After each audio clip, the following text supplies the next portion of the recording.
رسالة حب. كلمات الشاعر رضا أبو شنب. رسالة حب بهديها لمن في القلب عنوانها، وشوقي ينكتب فيها، وعيش العمر خدمها، وأنا محلم أنابيها وأفكر نفسي بكلامها.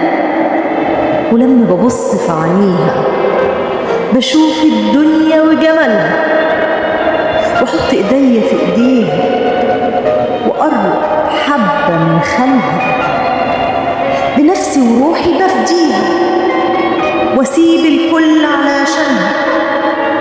رسالة حب بهديها لمن في القلب عنوانها، رسالة حب وحروفها بترقص جوه في ودانها، ولما حروفي بتشوفها بتزرع ورد قدامها، وزي الورد بقطفها وهز بإيدي خلخلها، وتحضن فيا من خوفها وشم العطر من شمها، وكلمة حب بسمعها وتشكي كل أحوالها، ولما بحس بدموعها على خدي بقول مالها، وتحرق في أنفاسها وترجع تمشي بدلالها.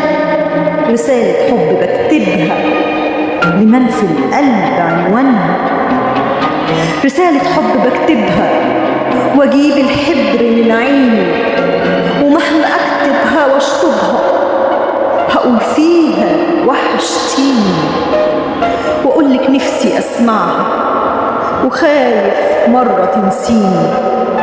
انا جوايا نار ولع ودمع عينيكي يطفيني، بايدك تمسحي الدمع وممكن برضو ترميني.